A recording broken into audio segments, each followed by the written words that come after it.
I finally read The Secret History by Donna Tartt, and I do have some thoughts on it. If you have not read this book and are planning on reading it, I do recommend you click away because I will be mentioning some spoilers. So this is the original Dark Academia book, and I do find it ironic that people use this for the Dark Academia aesthetic when this really criticizes the whole thing. We're following our main character Richard Papin, who we know from the very beginning is an unreliable character. He just got accepted into this University of Hampden College. He does not come up from a well-off background, but he goes to this really prestigious university. And inside that university, there is an even more prestigious group called the Classics Group, where they study ancient Greek and Latin. And he really falls in love with that group. He wants to be a part of that group so badly. He wants to study ancient Greek as well because he already has studied ancient Greek and he did like it and he wants to continue doing that. The only problem is that Julian, who is the professor, only accepts 5 students per term or something. So, and he already has his 5 students, but he eventually gets accepted. We know that not Julian, but like Richard really is infatuated with these characters because they are everything he wants to be. They are rich, they are smart, they are really everything he just ever wants to be. So he just really romanticizes them and he just does not see them. He just wants to be like them, like the professor and everything. And Julian also, the professor, the professor is seen as like the divinity. We know that Henry has said about the dean that he said he doesn't know that we have divinity among us. He's talking about Julian. So they have him in this very high pedestal, and I think he is really responsible for a lot of the things that these students do throughout their years over in university, because I think they really admire him so much that they just are willing to do everything he tells them to. We know that the scene that really starts this entire thing is during the Bacchanal when Richard isn't involved in this, but the rest of the group is, and we have to have five people for the Bacchanal. And if you don't know what the Bacchanal is, it's basically a ritual to summon a deity, and in this case they want to summon the Greek god Dionysus.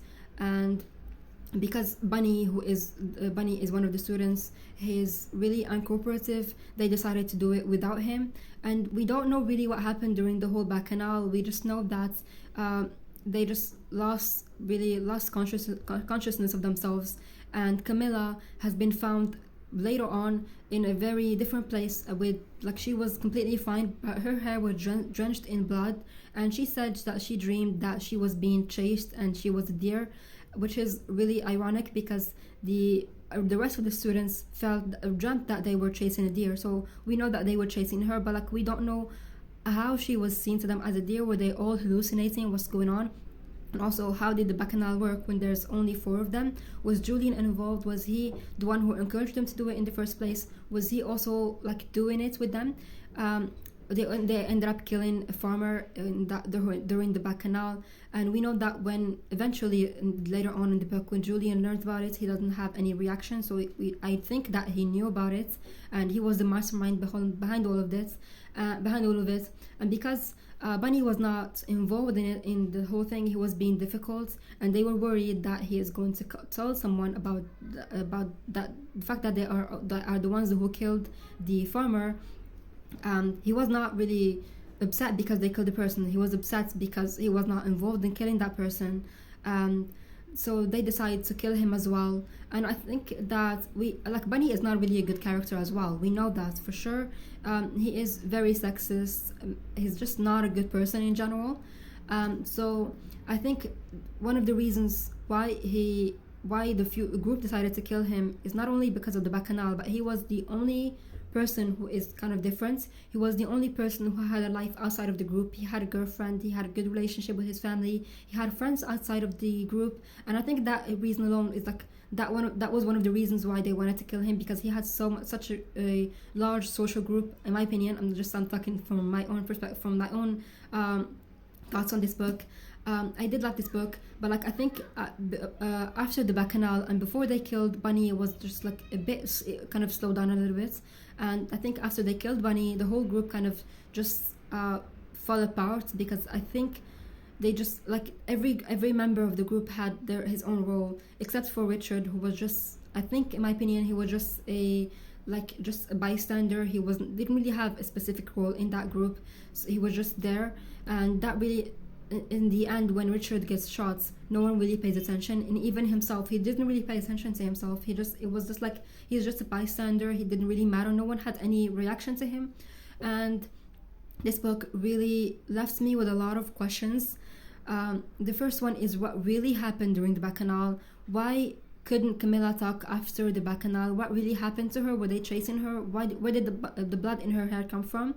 The second thing is, was Julian behind the whole thing? Was he the one telling them what to do? And why did Henry kill himself in the end? We never know these. We don't know these. None of this was explained, and I think it was left open on purpose for readers to kind of have their own interpretations of the thing. And I've been having a lot of fun seeing everyone's interpretations, and I found that really. What I found that really interesting is that this might not be news to you, but it is news to me, is that this book is based on real people, like a real place, minus the murder, Julian and the whole five characters are based on real people. And we know that Richard is kind of based on Donna Tartt herself, because on her time in university. And I did really love this book. I've had such a great time reading it, and I give this book 4 out of 5 stars.